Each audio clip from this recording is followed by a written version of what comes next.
Hai, ketemu lagi sama saya ya, Sigit Anggoro di sini membawakan materi cloud computing.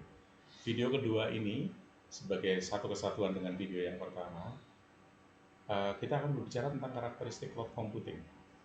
Ya, karakteristik cloud computing itu ada 5 paling tidak. Yang pertama adalah resource pooling, jadi resource-nya itu bisa dipakai bareng-bareng gitu ya, di pool. Kemudian ada broad network access. Kemudian ada measure service, jadi layanannya itu bisa terukur dengan jelas.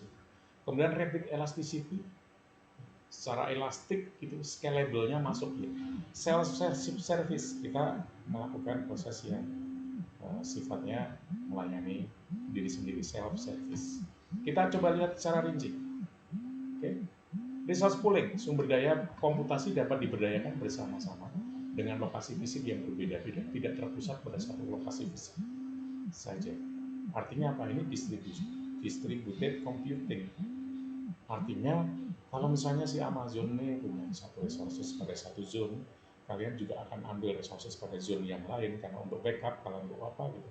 Maka itu seolah-olah satu resources, walaupun tempatnya berbeda secara fisik. Ya. Tapi kita menganggapnya pokoknya di awan, satu kesatuan di awan. Kita nggak mau lihat ruwetnya, dia ditaruh di server mana aja ya. Kita nggak peduli. Yang penting kita tahunya itu adalah sebuah resources tunggal bagi versi kita. Kuncinya adalah apa? Virtualisasi. Ya, virtualization inilah yang menjadi kunci sehingga mesin yang sebelumnya sifatnya fisik cuma satu aja, satu doang, satu fisik, kita bisa pecah-pecah seolah-olah itu banyak komputer, dan kemudian komputer yang satu dengan komputer yang lainnya sifatnya private itu saling terproteksi, dia independen, ada sekatnya. Jadi kita bisa pecah satu komputer fisik itu menjadi 8 komputer virtual misalnya, dan masing-masing bekerja sendiri-sendiri, dan masing-masing bisa dihubungkan. Jadi VM, virtual machine A dengan virtual machine B, dia seolah-olah memang terpisah, padahal fisiknya cuma satu. Kita bisa membentuk jaringan itu agar virtual machine 1 dan 2 bisa saling terhubung. Kuncinya tadi, virtualisasi. Jadi upaya menghasilkan satu bentuk virtual dari sesuatu yang bersifat fisik. Para pengguna layanan cloud tidak perlu mengetahui fisik, pengetahuan maupun teknis terkait dengan servernya di mana, kemudian bagaimana itu dikoneksikan. Enggak peduli kita. Pokoknya kita tahu, saya punya satu komputer. Apakah komputernya bentuknya virtual? Nah, teman saya juga virtual. Kita bertetanggaan atau enggak? Enggak peduli. Pokoknya kalian punya jatah satu komputer milik Anda sendiri. Nah, di dalam cloud bisa begitu. Lalu broad network access, layanan cloud memerlukan akses jaringan komputer yang memadai, baik pada internet, intranet maupun kombinasi duanya. Bahkan jaringan yang di atas kita juga bisa ngedesain. Nanti kalau kita masuk ke materi yang lebih praktikal ya. Seberapa bagus kapabilitas jaringan akan mempermudah penyediaan cloud kepada para penggunanya. Artinya gini, cloud itu kan ada di awan, tapi untuk mengunduh atau kemudian untuk mengunggah sesuatu, jadi sifatnya kan ini jadinya kan duplek ya, full duplek. Jadi data itu arahnya dua arah gitu. Nah, seberapa bagus jaringan untuk terkoneksi ke cloud itu menjadi kunci layanannya itu akan cepat atau tidak. Oke, belum tentu ya kalau ada server di sebelah kita layanannya akan sedemikian cepat. Tergantung dari jaringan penghubungnya. Ya kan? Kalau penghubungnya teknologinya lama, lalu banyak error karena terdistorsi pada sinyalnya, ya otomatis akan menjadi lambat karena terlalu banyak sibuk dia memperbaiki errornya. Ya. Belum bandwidth-nya, kalau bandwidth-nya parah, ya parah juga komunikasinya. Jadi sebenarnya ini tentang kapabilitas jaringan untuk berhubung ke cloud itu seberapa bagusnya. Oke.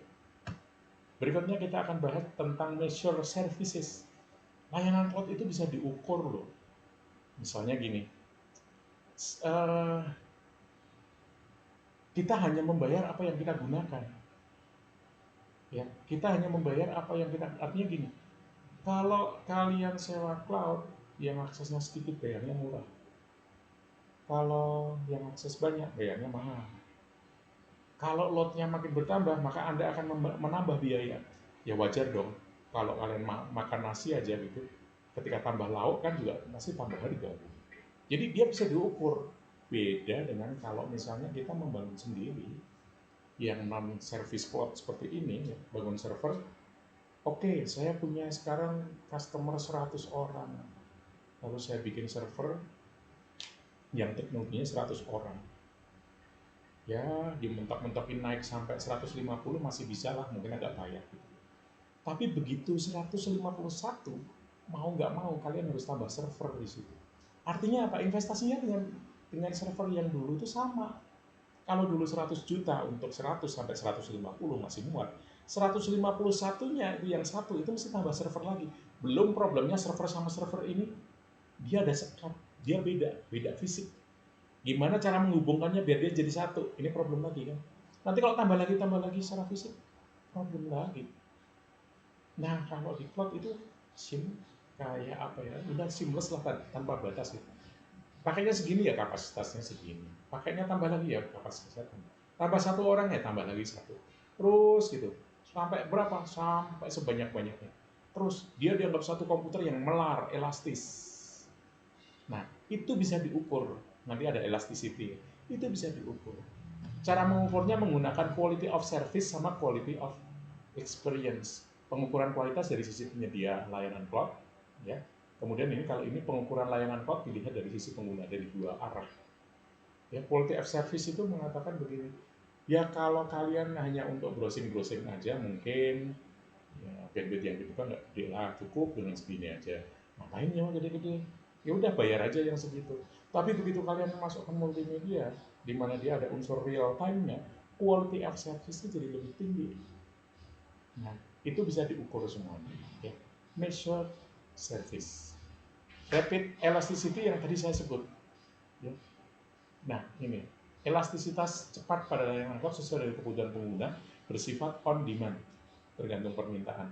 Naikin dah, naik, turun dah, turun. Kalau kalian pakai server, pelanggannya turun, ya tetap main servernya dua, meskipun yang digunakan nanti jadi satu, yang satu dimatiin. Tapi begitu digunakan lagi, dinyalain lagi, tapi repotnya minta ampun.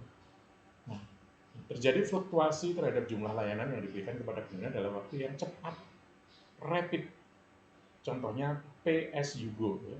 Bayar apa yang kalian gunakan aja. Self-service layanan secara mandiri menyediakan semua keperluan dan kapabilitas terkait komputasi pada cloud computing. Jadi seolah-olah Anda punya komputer aja di atas. Ketersediaan network storage, server time, dan sebagainya. Meminimalisir interaksi dengan provider cloud computing. Jadi seolah-olah penyedia cloud computing dengan kita itu sudah beda wilayah aja. Kita cuma bayar doang, dia nggak bisa akses ke kita. Kemudian on demand service. Oke, dua materi pendahuluan sudah kita sampaikan. Terima kasih ya. Kita akan lanjut pada materi berikutnya nanti. Thank you. Salam.